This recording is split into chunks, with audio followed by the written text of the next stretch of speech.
All right. Welcome back to the Sleuth Intuition channel. I'm your host, Patrick Vallejos. Today we have a special guest, Coach Kev from Coach Kev's True Crime Talks. Welcome on, Coach Kev. How you doing? I'm doing great. Thanks for having me so much, and thanks for covering the Flora case. We need more people like you to do this, Sleuth. Truly, thank you. Yeah, this case needs all the attention that it can get. I feel like it's kind of losing a little bit of the steam that it was kind of feeding off with the high-profile Delphi case just 13 miles away. So I think we need all hands on deck. I absolutely agree with you there. And I wondered once Delphi ended, for all intents and purposes, ended, how this was going to pick up. They had a walk yesterday. Again, I couldn't attend that one. If you ever get the opportunity down the line when they do one, or maybe even have a trial someday, I would plan to go to that. But there's a lot of people pushing for justice, but good people like you with bigger channels to pick this up. You have a look at the information because, like I said, we're missing something. The more people to look at it, the better, I think. But we're just missing something. I think. I don't know what. Driving me crazy. So the Flora fires determined to be an arson. Do you agree with that? Yeah. Oh, yeah. I think that all the good investigators have come to that conclusion. It's definitely an arson fire. What level of arson was different? People said different things, but I think now that the Indiana State Police have said that, Doug Carter himself has said that it's an arson fire. Galen Rose is not a suspect. He said that recently. So it absolutely is. But who did it and what caused it is still up for debate. Really is.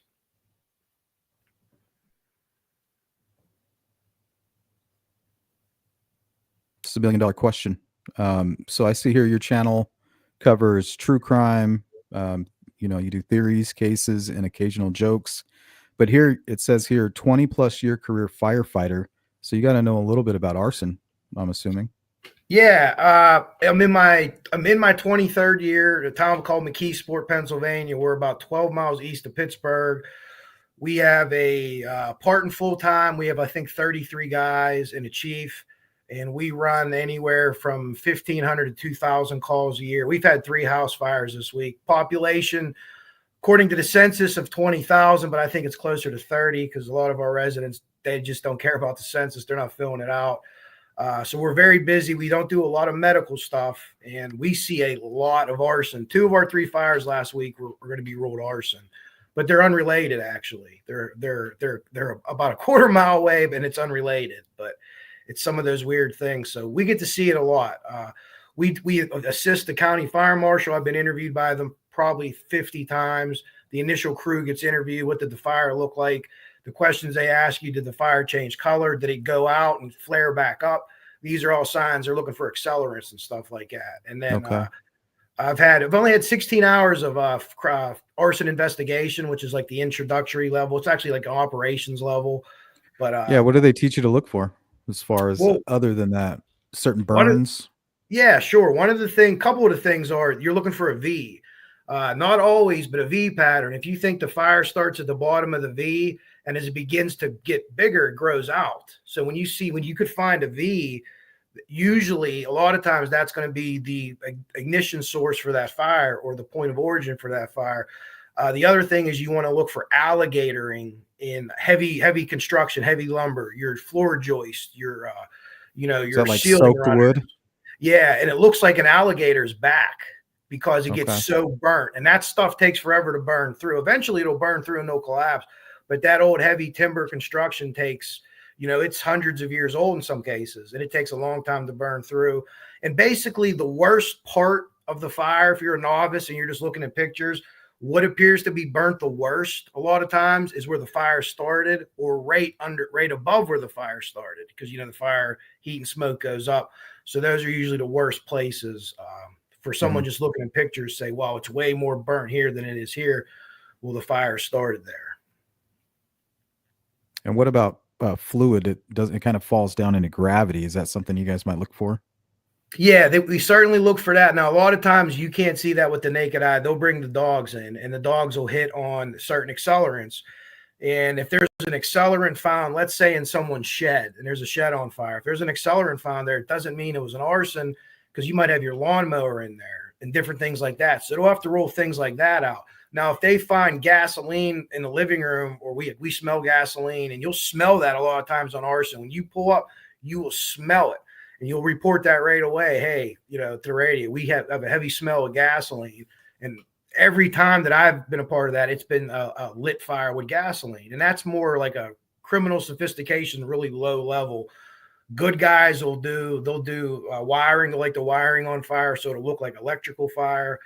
And one of the things with Flora, when people say it's for profit, that bothers me the most is the people that do the pros that do the arson jobs. They make 100% sure no one's in the house at the time because they don't want further investigation. They don't want to hurt or kill anybody. They just want this house to burn.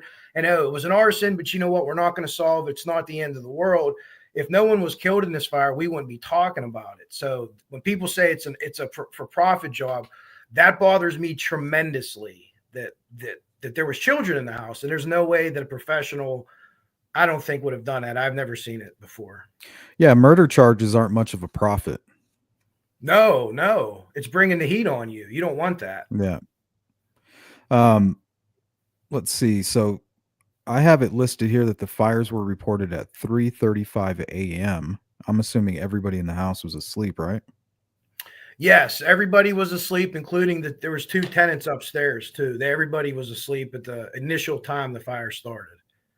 Okay. Do we know anything about the activity throughout the day? Anything, arguments, disgruntled neighbor? No, they got along with the neighbors upstairs. It was a young couple. I believe that he had a daughter who would spend weekends or something there. And Galen's girls were always out in the front yard waving to everybody. So everyone in town knew them. They're out there doing cartwheels or practicing cheerleading, and they very, very personal. So everybody knew them. Everyone waved and honked to them. And it's right in the middle of town. If you ever get to go there, as you drive through town, the place where the house is, like, you go through a stop sign or a traffic light, and it's right there. So right in the middle of everything. We know who was there that night. There were some suspicious people there that night. One of the persons that were there that night is actually serving time for murder. She's a female. But with the Indiana State Police, yeah, I don't know if you knew that or not. No, I didn't. I don't think there's any relation to this case with her charge. But she had some friends that weren't maybe the people she attracts. It was possible, and I think that's what the Indiana State Police thought. Because we know certain people. Her boyfriend was there, who was her boyfriend at the time. There were some people in and out. She had seen a guy recently, and it's undetermined how long ago he was there. He may have thought the relationship was something it wasn't. So there's a cast of people that are like intertwined, personal. This is a personal crime, in my opinion. This isn't a for-profit. This isn't any kind of link to Delphi. Okay, let me read this real quick. This kind of segues into this here. Sure. And it looks like they had a private investigator, Vergon. Is that correct? Mike Vergon. Okay. It says here, Adam Ayers, the next door neighbor, rushed into the house the night of the fire. This was before police or fire arrived. Ayers explained that he was trying to reach the stairway leading to the bedroom where all 4 girls slept. Smoke drove him back, but before exiting the house, Ayers told investigators that he saw a 2-inch wide path of flame that led back from the back porch to the kitchen. So when I hear that, it sounds like almost like if somebody was pissed off. I'll show you. Come back, throw some gas, and then lit it. Well, that flame path certainly sounds that any fireman you say that to initially is going to think, okay, we call that a pour or a trailer, and you look for them in the house. Sometimes if they're not good at what they do, they'll burn half the house, and you'll see the pour marks or the trailer marks on the carpet in the living room, and that's a big thing. They take pictures of that. So it certainly sounds like that.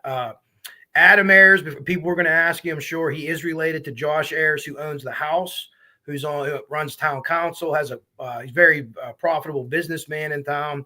A lot of speculation about that, right? And you're not a believer in that theory? I don't think that they did this for profit. Now, so the house was appraised at, I think it was 46,000. It was between 43 and 47 by Becky Patty. She did appraise this house, but there's not a lot of appraisers out there. So she did appraise this house for only 43,000, but they had a rebuild value of like 500,000 or something like that, which seemed exorbitant. But I just can't see how you're gonna go after an insurance policy and after murdering 4 children, even if that was your initial plan. I would think that you would walk away from this as fast as you could. So I agree with that. but I understand why people say that, though. I get it, but there's some It's confusion. there. Becky It's on the appraised it. surface, It's on the Yeah, surface, so. yeah. But Becky appraised it for 40. I think it was 46 or 43 to 46 on the nose. But the rebuild value was the big payout that they had. So people kind of confuse that sometimes. And I understand how it looks like everything's linked because everyone does the same jobs. Everyone's working the same cases because it's a very rural area. And I had to learn that because I'm from the inner city. You have different cops working different cases, but there ain't that many out there. So it does seem to be odd, but once you sift through it, that's going up the steps there. So if you went up them steps to the left, that's where the girl's room was at. Okay. Where was the fire at? Where was it started? Where were The fire accelerants? actually was started, and Mike Vergon says this, and this was kind of everyone kind of agreed after the initial ruling, was on the back porch. So there was a back porch area, excuse me, and then you went through the back porch and you came into the kitchen. I think that's a lot of the kitchen there, but you'll see at some point the back porch area. That's the kitchen. You could see the drawers and everything like that, and those windows were broke out from the other That's the side. front door. That must be the front, Yeah, right? yeah, that's the front door, and to the left, a window to the left was the thing. So now you can look and see that bedroom doors were closed too, because where them smoke lines were at. Mm-hmm. That's why they tell you to sleep with your bedroom door closed. But Okay, it was so you're still, looking at all these indicators here, and it's telling you yeah. something, Look at right? that door. Look how hot that door got. Look at that alligatoring on that door. I don't know if you could go in on it, but that door was facing the Are fire you talking about this here? to the left of that. That's a door that's open. Oh, right here. Yeah, you look at that alligator. That's a hot fire. It does that to that door. So Are that's you something talking we about look at. these Yes, marks here? that's alligator, and they're Oh, so charring. when you say alligatoring, you're kind of talking like alligator skin. Yes, if you look at an Oh, alligator okay. skin, it makes the wood look like that. Actually, Okay, that's like an interesting. official fire term, and it's a good Okay. one because if you picture that right away. So that's like that the fire, paint melting on the opposite side of the door then? the varnish or whatever was on it. Yes, yep. It's kind of being forced out and boiling, I guess. Yeah, sort of. That it's off gassing. It's beginning to break down, and then the fumes are lighting off.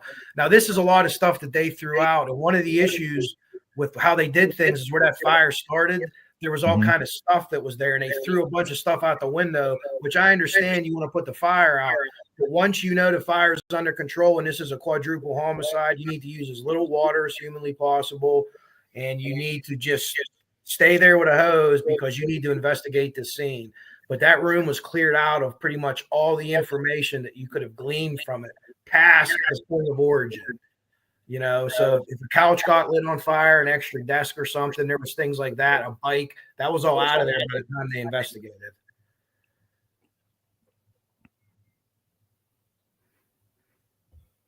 So I'm not quite sure where that you say it's the back door near the garage or through the garage. There is like it's not a garage, it's like a I don't even know what you would call it, but it's to the right of that. There's a room back there. If you have all the pictures and go through, I'll tell you when you get to it. That's the bedroom. You can see the soot line. Not sure where that was.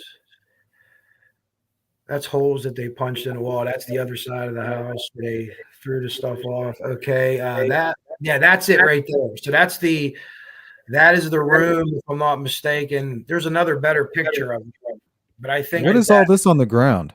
This isn't anything. We've seen different things like that. I don't know if there was something that was spilt there at some point. I don't think it's any investigative thing or anything like that. Like something got spilt and then it got like was in that floor for years and kind of got baked off. I'm not really sure. Kind of looks like maybe when they were painting the walls before they It's did the floors. possible, Maybe. yeah. It's one of those things that could very easily be explained by investigators. Just say, "Oh, is this kind of chemical or this or that?" So People the have asked stairwell. me if that's Yeah, see, I'm not sure. I think that that's a little step up. And if you go maybe to the next picture, you can see for sure the room where it started. I think this is all that I have. I can go back to the beginning. You can tell me when to stop. I may not have them all. Wait. I'm not even sure. I don't know if I saw that's something really charred. Yeah, I don't even. Okay, so to the right of that, that's like the kitchen. To the right of that is that room over there. Uh, I don't know if they would have tore the whole studs out of the wall like that because there was a door that led you from the kitchen to this extra room, but that almost looks like the extra room on the right. If that's not the extra room, immediately on the other side of that wall is that extra room. Here, let me try this. Let me go to the outside. I'm just curious as to where the fire started. Yeah, so if you're looking at the house and fireman talk, we number the house. The first side is okay. That's okay. Above, if you look above, that's where the people lived upstairs. It was split. It was downstairs, upstairs, so they were able to get down that fire escape there. That is where the Okay. fire comes in and really goes up. You can see it. Right, you're pointing at it. You got it. Yep. See how that burned that bad? That's the hottest Okay, so place that's how they got out then. Okay. Yep. So they They escaped lived out up this there, door and then down the stairwell. Okay. and their smoke Well, detectors that work. explains a lot then. So where did the arsonist enter? Do we know? So I think that we're gonna have to go see where that truck is, like behind Mm-hmm. there. I don't even think it's it. I don't. Yeah. So it's like to the on the opposite end of the house here. Yeah. Okay. So now if you would go to the right a little bit, see those windows back here. So that garage was it back in there. I don't know if it's that exact garage or the one. See how there's a little stoop up next to it. I don't know if that's the kitchen. That is where they think the fire started and blew into the kitchen area from there because that back door was open and it usually isn't open. So there's a door between the kitchen and that garage. And Galen they really never used it that much. It was just that it went into that extra room there. But something either came through those windows or something. Someone did something like that or left that back door open and lit something and walked out. I'm not exactly sure. But by them leaving that back door open, that causes a chimney effect and actually feeds the fire. And that's one of the things that arsonists know how to do. And we use fans. We'll put fans in a door to control the path of the smoke. We'll open one window and blow all the smoke out one window so the guys inside can work. So I'm not saying that someone did this had a background in firefighting, but it's something that someone that knows about arson would do. They'd leave that door open. Kind of feed it. Absolutely. What do you think about what do you think about the placement of the accelerant? Do you think that it was malicious? Because I know some arsonists, they'll do things in order to block, let's say, the entrance of firefighters or the exit of potential victims. Yeah, I wouldn't have done that. I think if it had been something like that, I think that they would have tried. Usually they'll try to block the main access, which is the front door. Or if people don't use their front door, they use a side door and they know that, they would try to do Or something the stairs or something. cut off access to the stairs and force you out a window. Absolutely. I just think it was a personal cause, whether it was against Galen or someone that came to that house or someone that you knew, and they just did something and without thinking and just lit something up, and it was just kind of a perfect storm of a disaster.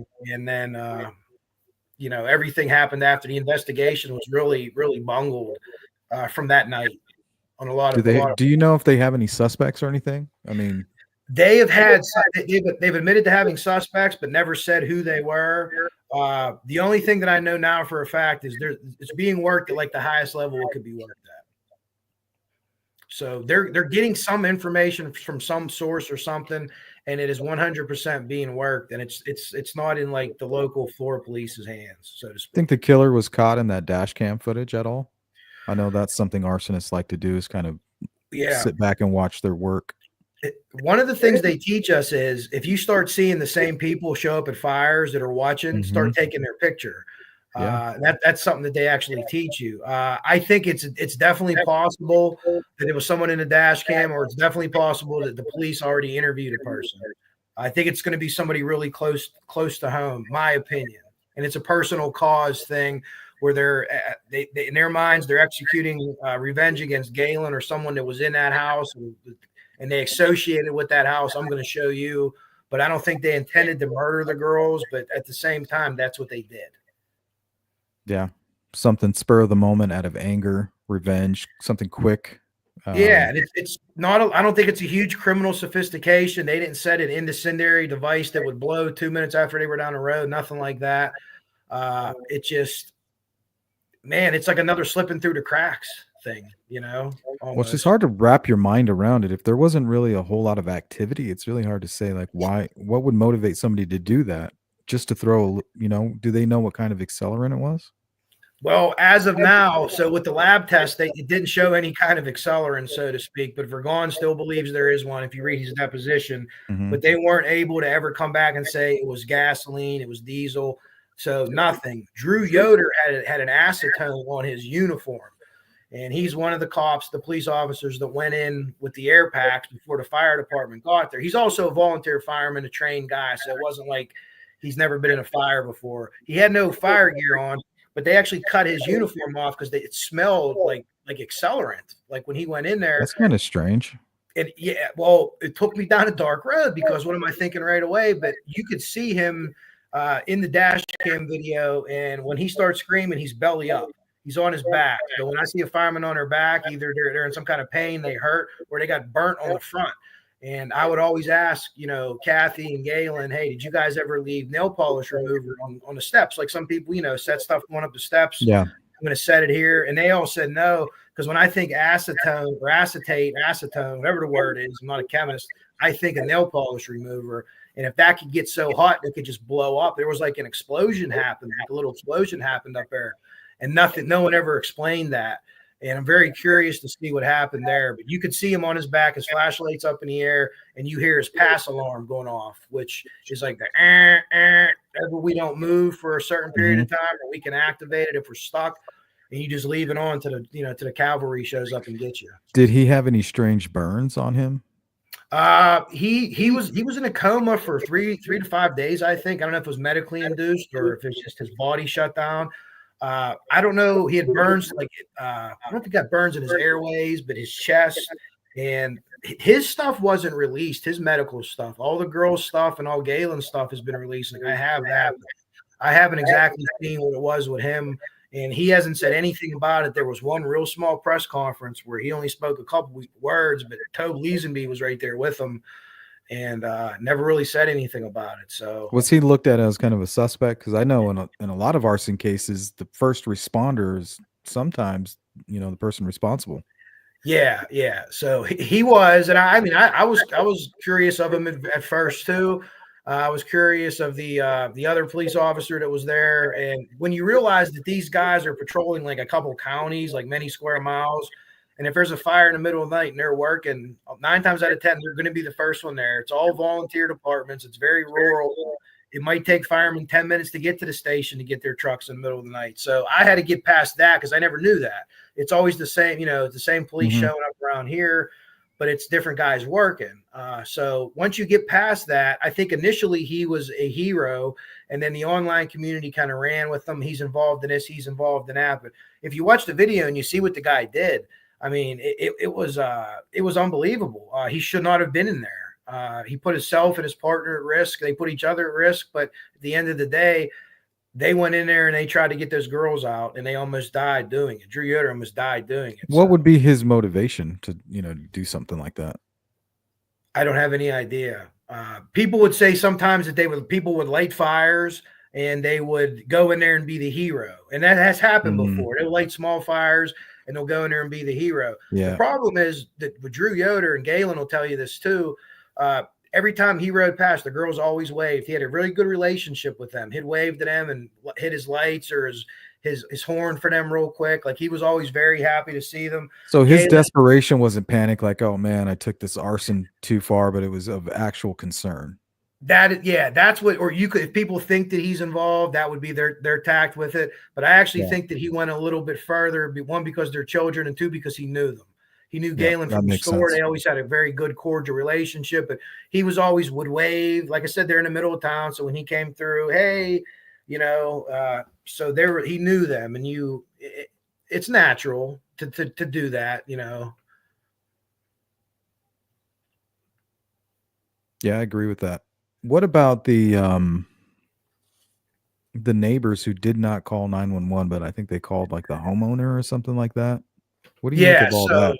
it's that's something else. I've never heard of that before. So the neighbors that were next door was Ayers, Josh Ayers, who owns a house, or Hmm. Adam Ayers, who owns a house. His cousin, or I got that backwards, reverse. You know what I mean? Josh Ayers owns the house. Adam's the cousin. He goes in, and his wife, I think, who I'm not exactly sure of her name, calls Ayers that owns the house before he calls 911. So roughly what they figured out was there's about a 9-minute lag from them being alerted to the fire to someone calling 911. General rule of thumb, fire doubles in size unchecked every minute. So roughly that fire was 9 times the size it was by the time someone even called 911.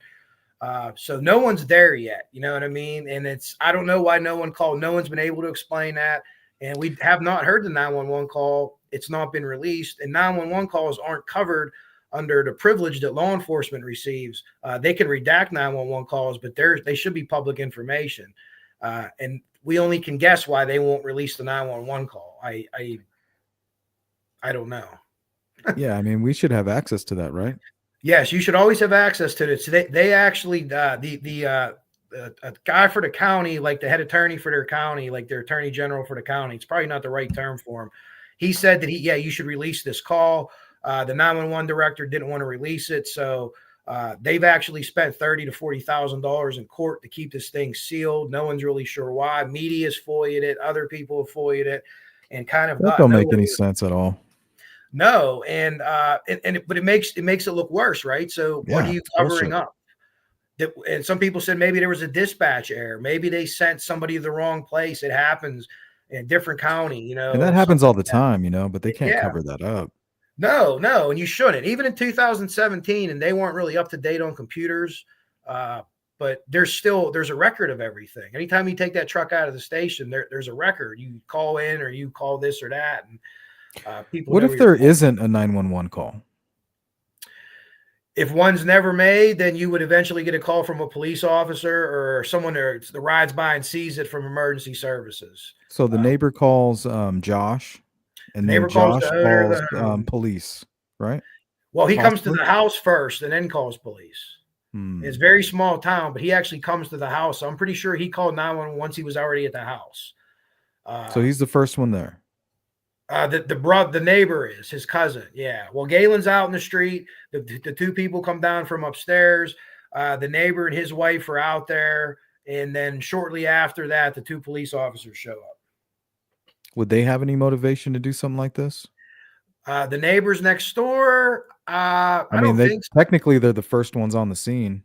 Yeah, I don't think Didn't so. call 911. Yeah, it's very interesting that they didn't call 911. Now, are they more worried? Uh, but even so, though, you would think that living next to those people, even if you weren't close friends, that your first call is to 911, then your cousin who happens to own the property. I could see calling your cousin after 911. Hey, I want to let you know that your Hmm. property's here, Just a and heads up. yeah, there's people inside. You might want to come here, and you're gonna have to come anyway to talk to the firefighters and the police or whatever. But there's just so many, and it could be a very easily answered question. The police could have Hmm. answered already. Hey, here's what happened. We're sorry this happened, but there's nothing with it, so people can run and think, well, maybe it was this crazy thing or that crazy thing, and Yeah, it could be a lack of a 911 call. We're asking for a 911 call that doesn't exist. well, they fought over it. There's one that's there, and they fought over it, and I think that the only people that I've ever known that has heard it, Kathy's in the chat. I don't know if Galen's attorney heard it or not, but I've So they never know heard it's it. real. They know that Yeah, it there's exists. definitely a 911 call, but it's just second or third hand. We didn't hear anything on it that they wanted that they understood that would look bad for the county, the police, or the fire department, or anything like that. But that's second or third hand, so maybe I could hear it, or maybe someone in emergency services could hear it and hear the call and see like, oh, they screwed this up on the county and listen, or whatever the case may be. But I don't know. But it's so bizarre. Yeah, that doesn't make any sense.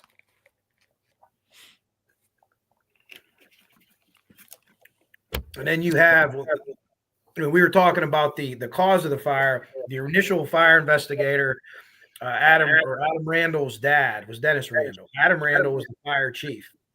Dennis Randall worked for the Department of Homeland Defense for Indiana. The Indiana State Police initially said it was undetermined. This is November. This fire happened. The anniversary was just yesterday. So early in January on a Saturday morning, Dennis Randall, against the protest of several investigators, released that there was multiple accelerants found in this fire. And none of these guys agreed upon it. They begged him to do more research. There's emails that Doug Carter got like 4 years later about all this going back and forth. And he jumps out on this. A few months later, his son Adam Randall resigns. Adam Randall at the time was employed by the heirs that owned the home, doing various whatever he did for him. I don't know if he worked in any of the stores or worked in any of the properties or whatever. And then a few months later, Dennis Randall resigned. So you had the fire chief and his dad both resigned amidst whatever. There was no reason ever officially given. So it just Potential scandal is what it sounds like. Well, that's what the people in town call that family, the scandals. The mother was once in trouble for bilking a bunch of money, and the investigator that worked that case at some point worked this case. So you're seeing this overlap everywhere.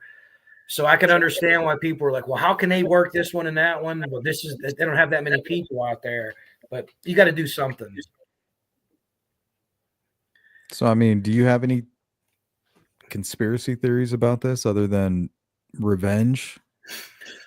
I think it's a misguided revenge in somebody's head, whether it's over love or whether it's over something happened in that house that they feel they were slighted or jaded by somebody, and they So couldn't you get think back. the arsonist could have been in the home? You don't think it could just be somebody, a passerby, somebody across the street? In my opinion, whoever did this was 100% in that house before. In my At one opinion, point. Okay. at one point, and probably quite a few times. In my opinion, yeah, that's what I think. There was some talk of, did people smoke weed sometimes over there? It's 2017 and it's rural Indiana, right? I'm in Pennsylvania, and even our laws are like, I have my weed card. We're allowed to have it in our contract to be firemen. We're allowed to have a medical weed card. But 2017 in rural Indiana, oh my God, I hear they smoke weed there. So the initial investigation was like more worried about that in a lot of ways, and what Galen was doing with and dating Well, this. could it have been an accident? I mean, is that possible? I don't see how it could have been an accident. And Mike Vergon talks about that because they say she didn't smoke in the house at times, but other people did. Could there have been a cigarette out there? And she hadn't been out there for over a day. And so if it would have been like a slow burning cigarette, the timeline wouldn't have worked. And this fire happened probably lit around 3:00, maybe quarter after 3, and she's going to be getting up in a couple hours to go to work. She had to work, she got up and worked at the marathon very early. So it had to be something. It wasn't something like a cigarette or something unintentional, in my opinion, because of that. That would have been a lot slower burn, and she might not have seen that fire. Even that fire might not have broke through till 7:00 if it was something real slow. This couch wasn't the start of the fire, but couches remind me you could get an ash in there and it could smolder for 8 to 12 hours before you start seeing smoke. Now, not with the new stuff, Sleuth, not with the new stuff they make furniture out of. That stuff goes up like tinder boxes. All the new stuff, and it puts off carcinogens, it puts off hydrogen cyanide now. Oh, yeah. It's nice and it's easy to make, but it's all just horrible for you. Covered in latex. Horrible. Oh, yeah. But in my opinion, yeah, it's an intentionally set fire. It's an intentionally set on that back porch area, and then it went into the kitchen, and that door was open, and it got in there. But it's hard to explain that 2-inch pour pattern. That's what I would call a pour pattern on the ground that's running into there. So yeah, it almost sounds like you put something in a gallon jug and you just kind of poured it down on the ground. That would leave about a 2-inch. Yeah, your gas jug that you fill your lawnmower up with. If you have a gas lawnmower, your weed whacker, stuff like that. That's about what that looks like. That's a good explanation of it, actually. Yeah, go right into your shed and all pissed off, grab your gasoline can that you have a couple inches of gas still left in there. Go dump, the back door is open, you're pissed off, you dump it on the ground, light it. Yeah. It's certainly possible. And by the way the fire's burning and by the color, like you can't really rule anything out. Usually gasoline is a thicker black smoke, like the hydrocarbons burning, but there's no way to look at that dash cam and see. One of the things you can see with that dash cam, as soon as they start putting water on the fire, and this is a good sign for a fireman, the smoke goes from that fire was dark gray to Mm-hmm. white. When you see the firemen in there working and there's white smoke, that's good. That means they're putting fire out, and you're seeing a lot of steam coming off, and the debris that's burning isn't burning as bad anymore. So, as a fireman, and you see white smoke, you're like, "Oh, good, we're making progress." Okay, so in your mind, you've ruled out arson for hire, the homeowners. That's out.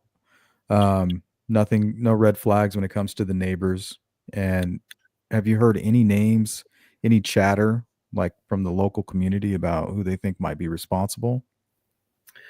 Uh, not really. I mean, this is like kind of like the opposite of Delphi, right? So in Delphi, there was names abound that could have Mm-hmm. been responsible locally. You're not hearing a lot here. All the people that I came up with that at one point or another, or that I still like now, I developed by reading, the police interviews, or just, there hasn't really been any inside anything, and which is really perplexing about it, because like nobody knows who would want to do this to them. Galen herself, her family, nobody really understands like who would want to do this. Uh, so it almost makes me think that maybe she wasn't the target, as crazy as that sounds, and someone else that was in that house possibly was, but it just would be a guess. Okay, so they're targeting somebody else. Four girls die, and now they're completely in panic. So they're not going to talk, right? No, no, they're definitely not going to talk, and I know that But they might be acting differently, right? Like it might be getting to them, they the they grief. well, they could be, or I mean, these people could even be in jail right now or something. They were these weren't this wasn't a first time offender that did this, in my opinion. Like someone that just did for the first time, I'm going to break the law.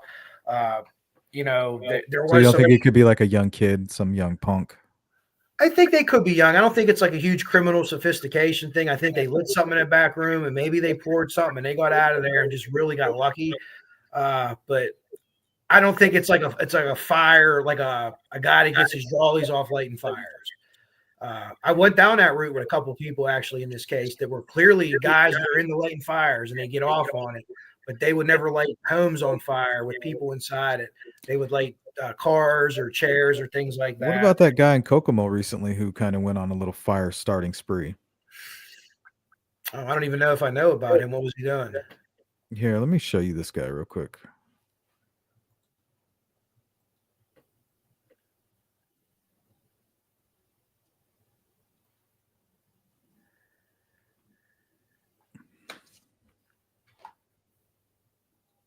Bear with me a moment. Yeah. Yeah, a couple months ago, he went around and lit like 6 fires in Kokomo. Houses, On the cars, same all kinds. on the same night. I've seen that before. I've seen three Like houses. within like 2 weeks. Oh, okay. That's still a pretty small window. Was he going back to the scenes, watching them work? I have a folder on. I just can't remember his name. Well, they That's caught him pretty on interesting. CCTV, and it was his girlfriend who reported him. Oh wow. That I'm probably took a surprised lot he of had a guts, huh? girlfriend. Oh, here it is. Kokomo are relieved that police say they've arrested a man suspected of starting several fires there. The suspect is now facing a slew of charges. Karen Campbell reports from Howard County and shares what led police to the suspect. Yeah, this is just one home that Kokomo police say Joseph Smith intentionally set on fire. Now, according That's his name, Joseph Smith. Okay. Let me find his file, and I'll continue that. So Surprised you he's like didn't hear about that. Very interesting. First thing I thought about was the Flora fires. There it is. Joseph Edward Duncan. Let me pull up his mugshot for you. Oh no, that's not him. Sorry. What'd she say his name was? Joseph Smith. Joseph. There's Oh probably yeah, a Joseph million. Smith. Joseph W. Smith Jr.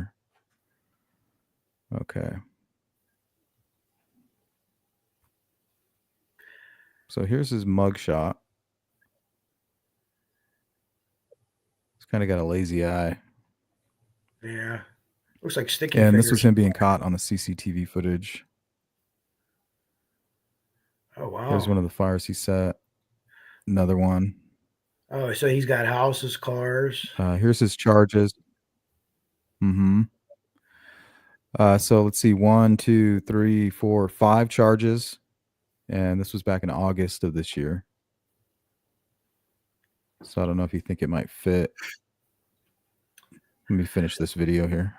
To court documents, it was Smith's girlfriend who saw a Facebook video of the suspected arsonist, and she noticed it. Now, she also told police that he sent her text messages stating, quote, "Told you I'd burn this expletive down." 48 hours of fires in Kokomo, 48 hours of terror for a community. Kokomo police say a tip led them to 29-year-old Joseph Smith in Late at connection night, to the fires. all like around 3 a.m. too at night.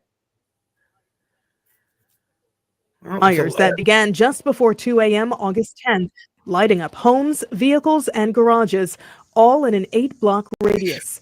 Neighbor Doug Clark says he's happy police finally made an arrest. A lot of people were concerned, a little upset. So what do you think? You think that could fit the MO? I don't know. That's more like a spree. You're in an 8-block radius. You know, his eye aside, I don't think that guy's wrapped too tight. You're eventually going to get caught in a 2-week period. Well, you look at Carroll County and look what happened at that time. And there's a ton of arson fires. The death rate of minors dying in fires is several 100% above the national average. So that's hard to explain. But what I see with Flora, and personally with what I've investigated and looked at a couple other fires, I haven't looked into this at all. I was first to hear about this, but I haven't seen anything else that would be like Flora, including Stephanie Thompson, the Indiana State Trooper who did lie detector tests for both Flora and for Delphi. That's hard to explain. There's no determination. A very, very fast moving fire there. A brick, built really well built home. But I just don't see anything else that's tied with this Flora incident. I think it's going to be an interpersonal thing, and it isn't any covering up for this or white supremacy or different things like that. I think the way Galen Rose was treated by many in that community after was different because she was black, though. I think that the rumors about her, and there was rumors she carried a gas can from the gas station, and it's on film, has just totally been refuted. 1,000,000% been refuted. I've had people say that to me. Yeah, and we've kind of zoned in on a person that we think that started that rumor, and their name does come up in the Delphi investigation, but they're, I don't know that 100%, but from people that on the end were like, this is who started telling people this, and it's just absolutely 100% not true. If that was true, they would have arrested her that night. You understand? It would have been over that night. She'd have been in the hospital, but they would have arrested her that night. And for people to say, how could you get out of there? You're going to go save your kids. Listen, if you don't have an air pack on and you hit that smoke, it ain't even the fire, it's the smoke. You take one gulp of that smoke, it floors you. You drop to the ground. It's over. You're not getting anywhere. People that die in fires, roughly 3 out of 4 never get touched by flame. It's like pneumonia, right? From inhalation. It's almost like, well, it's if it's superheated, it could actually liquefy your lungs. But that smoke will just knock you like totally unconscious. You're taking in so much carbon monoxide. It's like taking 1,000 bong hits of carbon monoxide at one time, and your blood just loves bringing that in, that CO, and it just loves bringing it in, and you just boom, you'll just drop. People just drop. She was burnt. She had burns down her mouth and down her track and everything else. And I've seen people in the streets, moms in the streets 3 or 4 times pointing, my kids are up there, my kids are up there. And every single time, mom's burnt, night out's burnt. You see they've done everything they can, but they're just screaming and doing everything they can to let you know that that's where they are. That's where they are. And people ask why wasn't a ladder thrown up to that porch roof. I don't have an answer for that, but I know that firemen love porch roofs. You can work off porch roof. You take a bunch of equipment and set it on that porch roof, and when you need it, you hand it in a window to the guy. So tactically, I don't know. I don't know how much they train. But I do know that the chief resigned shortly after, and his dad resigned a little bit after him, and he was in charge of the investigation. And he made a declaration that no other investigator agreed with. Yeah, I mean, they got to be utterly embarrassed. I mean, it was an utter embarrassment watching that dash cam. It's tough to watch, but if you watch and you really see what you're looking for. Once they put water on that fire, it dies down like a lot, really relatively quickly. What you need to do is you need to get up in that window. You want to take a line in and just sit by that steps and keep the fire in the back of the house. I'm protecting the stairway so my guys could get to go out with the girls or they go out the roof, but I'm just keeping this fire at bay. I'm going to put a guy there with a line. Just keep that nozzle trained at that kitchen. We're getting these girls out. Once everyone's out, now we can move in and fight the fire and not have to worry about behind us. Why the cops drove to the station, got there sooner. Why there's a guy standing in the station at 3 a.m. It only works on computers. Listen, Yeah, I'm that was hard to grabbing you by watch. your shirt and stuffing you in the car. You're going to open a hydrant for me. There's something you can do with this fire. You're going to pull the hose off the truck. Tonight you're a fireman. There's 4 girls in there. You're coming. You're doing something. I can show you how to do something you don't have to know training with. But it's just all just over and over again. And they say that they blame Yoder for, we had to save him first. Like, that's just not true. The other police officer that he was with pretty much got him out. And if you watch the video and you know what you're looking for, you can see him coming out and you can actually see the 4 extractions of the girls in the video. Yeah, they almost died. Galen and Yoder. Yeah, both of them almost did. Yeah. But you could see all the girls coming out. They take the girls out. 3 of the 4, at least 2 of the 4, I think it's 3 that they worked, which they did CPR. And the most craziest thing about this entire case, and any fireman that I talk to, or any fireman that you guys ever talk to, you, Sleuth, or anyone in chat, ask them this. They pronounced the girls dead at the scene on the ground. Usually when you're working somebody, once you begin working them, you don't stop till you get to a hospital or a doctor tells you to stop working. That's just like an EMS thing. And with children, it's different. You even go the extra route. So usually you might be doing CPR for 20 minutes till you get to a medical facility or a hospital. But they pronounce them there. They move them from the scene and put them on the floor of the fire station in body bags. And they said they prayed over them and this and that. And never mind the optics of it or the moral turpitude that people that did this would be in. For evidentiary value, you can't put anything on them. They need to stay there until the coroner comes, till people that CSI, everyone comes and does their thing. There's such limited value at fires because everything gets burned up. But if there was something on one of those girls, now you put them inside a body bag and then you look at them later, it's total contamination of the scene. The scene wasn't blocked up. The house should have been boarded up that night. They should have had people at that scene watching it. It was just wide open. So kind of anything you get out of there, a defense attorney is going to have a field day with. So why were they so quick to call it just like an accidental fire? What did they call it originally? Originally it was undetermined, and that's not uncommon because the public is thirsting for answers. They want to know. So maybe after a week or 2, they'll say, hey, look, we're just going to give them undetermined right now, but we're still working on it. And that buys you a month or maybe to 6 weeks to come up with your cause. Because there was some infighting there. And then Randall, like I said, one Saturday morning in January, just lays out this multiple accelerants were found. And as far as I know, no one other than Randall ever thought that multiple accelerants were found. And the multiple accelerants, they would have been burning. You would have seen them burning up front, right? There's nothing burning initially in that where the steps are. It's all in the back of the house where the kitchen is. If that would have all been lit off, that would have all been lit off at that point. Like he's finding accelerants in the living room all over the place. And no one else. But that could be natural too, though, right? Just like accelerants kind of laying around here and there. It could be, and it could have been something that's never been explained, but you could be exactly right.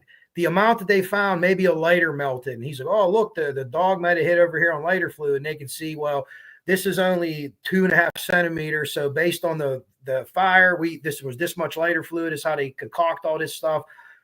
And they could rule it out really easy. It could have been bottle of perfume. Maybe your can of Febreze is sitting over there or something like that. And those things they cannot, could be anything. Yeah. But for whatever reason, he released this on a Saturday morning. So it was like sneakily done. And they're all asking him not to do it. And if you watch the interview from Doug Carter about a year ago, the guy hands him the emails from one of the local news stations. And Doug Carter's like, I haven't seen these emails yet. And then it was shortly after that. Actually, I think it might have been 2 years ago, maybe even 3. And it was shortly after that Dennis Randall resigned from the case. It was like the next week he resigned from the case. So it's interesting. If anybody wants to go back and watch those. Robert Ives too, not too long after. Yeah.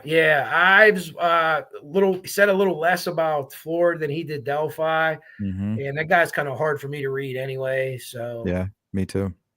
One of the things he did do was he realized very early on that they had to kick this arson up to the state police. And hey, we're not equipped to handle this necessarily. And he did get to the state police relatively quick. But after that, the first 24, 48 hours of gathering evidence, they were lost. That first week was lost. And Doug Carter himself said it wasn't our best days as law enforcement personnel. He didn't say the Indiana State Police. Yeah, they needed some interviews, you think, from all these people that were kind of walking around. Well, there's people that ask me all the time, did the police identify this guy? Did the police identify the guy with basketball shorts? That I don't know. I certainly the guy hope in the so. blue jacket. Yeah. How about this car? That I certainly hope so. But all the reports that I have and everything is just people that were random people that got interviewed, people that volunteered information. One of the people that volunteered information, her son had some dealings or worked with heirs that owned the house in Flora. And this is like a week after the fire. And her son had told her, this is third-hand information, but the lady went into the police. Son had told her that he was bragging, the heirs was bragging about lighting electrical conduit on fire to make it look like electric fires to get arson money. And she just thought that was weird. And she came in and brought it up second or third hand. So people saw that, read that a lot, and kind of went crazy with it. But I don't think that's the case of what happened here. This didn't start like in the living room or, the microwave, or they plugged a bunch of stuff in or stuff like that. This was a thing that probably started on the floor in one of the corners of the room in the back was your point of origin. By an unlocked door. And it kind of paints this picture of somebody. That door always was broke too, Sleuth. They always had trouble kind of closing that door. If you ever heard that, that is true. I don't know the exact. Something maybe only the killer would know. Or people that were frequent that house and know, hey, we can do this. Now people have asked me if those windows opened up, they're boarded up now, the windows in the back. I don't know if they were opened up from the outside. I don't know if you can push them in or anything. I never got an answer. Kathy might be able to answer that. That's in chat. Kathy was really good friends with Galen's aunt Jackie. Okay. You'll see her at a lot of like the NAACP stuff they did early on, the press conferences and stuff like that.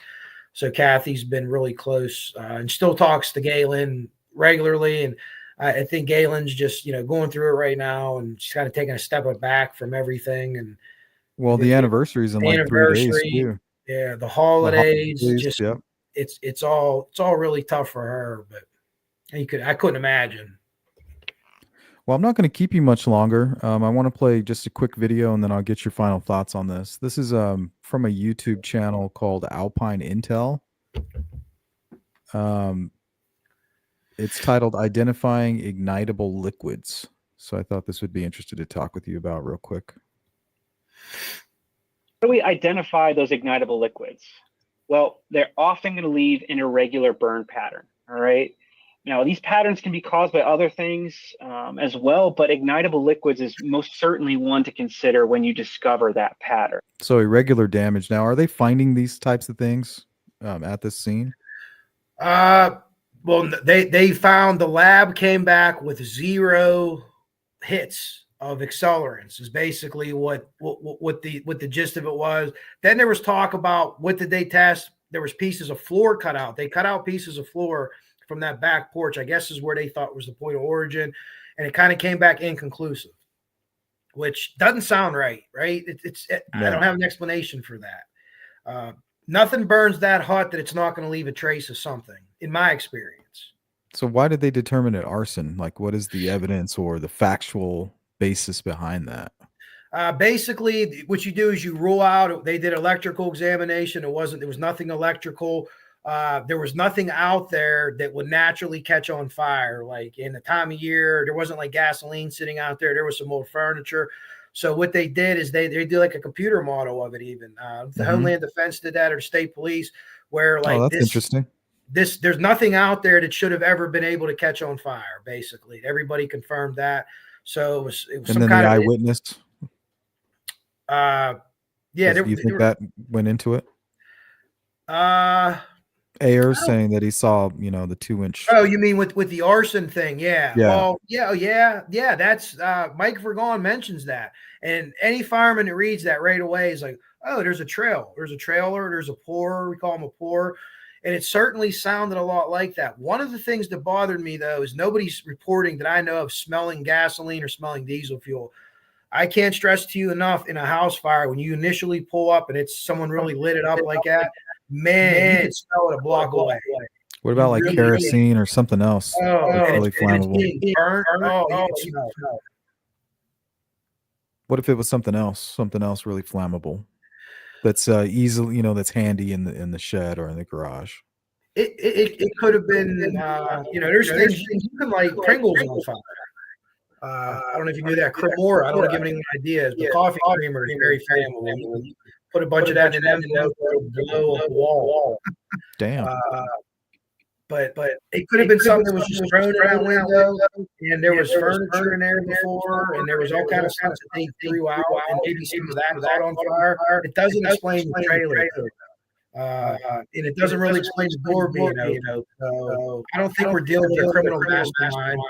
I think that they just this evidence just kicked it around and just didn't secure it the way they should have, and tested it the way they should have. Yeah, I just can't wrap my head around it. Yeah, you guys are hearing that too. I don't know why. I'm not hearing an echo from you. I'm hearing it. And so is your people here. Yeah, I can't hear it. Maybe they're hearing it on YouTube.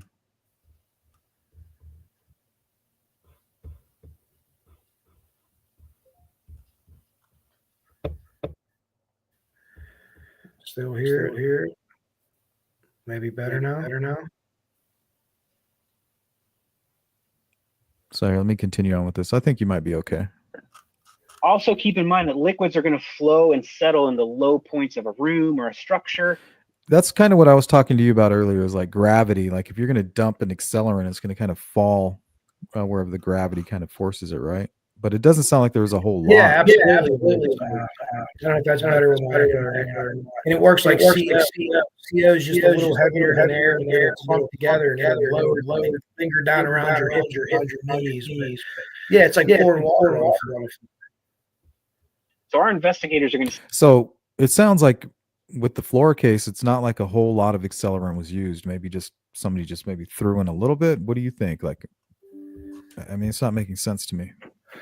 It isn't. Yeah, I don't.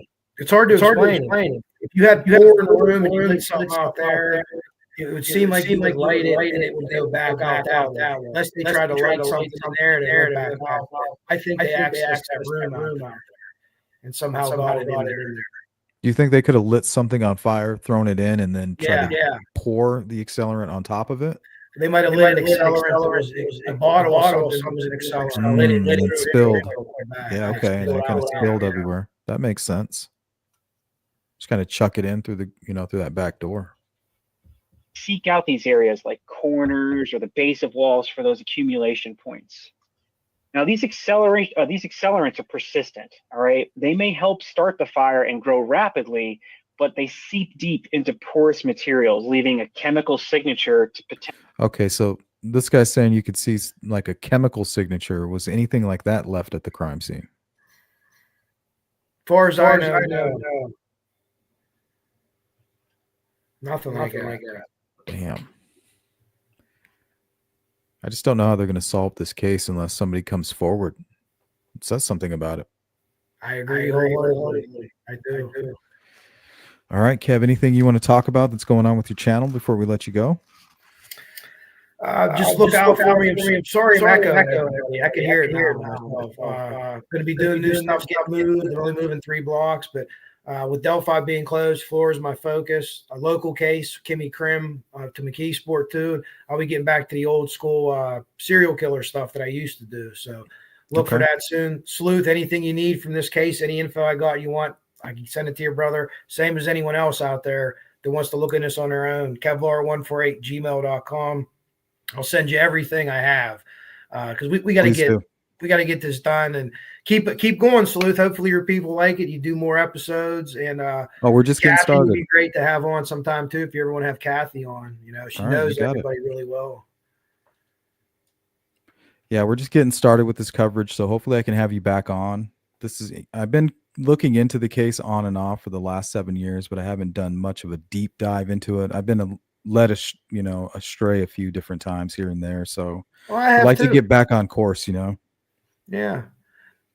Sometimes you just got to have all the information in front of you. You go through it, and then you'll be like, "Hey, man, what do you think about this?" And I'll be like, "Shit, I never considered that." And when people make them phone calls to me, especially about Flora, I love it. Even if it doesn't lead to anything, I'm like, "Wow, how come I missed that?" But that's great. That's what's great about the good true crime people. They need a good tip. They need a good tip on this case, like something really solid. Just a nice, good name. I'm with you, brother. 100%. 100%. Hopefully somebody watches this video and says it's enough. It's been 8 years, I hope so. Well, we're going to keep doing them, videos like this until they do. So. Yep. I appreciate that and keep doing it. It's going to get on your heart too, Sleuth. You'll see. You're a good guy. It's going to get all over you. But I appreciate you so much for having me on and appreciate your chat. Sorry about echoing a while, but a lot of great questions out there. And just happy to be with you tonight, brother. Yeah, thank you. Sorry about the echo. I'm not getting anything on my end, so I apologize. We didn't pick that up. But if you guys want to go give Coach Kev a try, his link is in the description of this video, so go check him out as soon as you finish up here. All right, Coach Kev, thank you so much, and I'll be in touch with you. All right. All right, thank you very much. Appreciate it, chat. Appreciate it, Sleuth. Go Steelers. Take care. Later, brother. Later. All right, guys. So make sure you guys go check out Coach Kev and give him a shout out. Tell him thank you for joining the Sleuth Intuition channel. We're going to make a huge push to bring some attention to this horrible case. Remember, these were 4 young sisters. Just at this point, I don't know if it's been proven, but officially it is a murder case that we're dealing with here. And the more eyes we can put on it, the more attention we can bring to it. We need to pressure them to release the information like the 911 call, put pressure on folks who might have information that could help. If whoever's responsible for this, they're feeling a certain way about it. And what we want to do is we want to add to that. We want to add to that pressure. And that's the goal here, pressure campaign. So I want to thank everybody who was able to join the live stream. All of you who who participated in the chat, I want to thank you. All of my mods, everybody who donates to the Cash App and the Venmo, and to who help me do what I do, who buy the time and allow me to do this YouTube podcasting thing and to bring attention to these types of cases. I couldn't do it without you guys. This is a group effort, and we're doing it together. So I appreciate all of you, and I'll see you again real soon. And if you have any information that could help find who did this to Kiani, Kiari, Cariel, and Kiani, make sure you call the tip line. That's 800-382-4628. And I'll catch you guys tomorrow. Have a great night.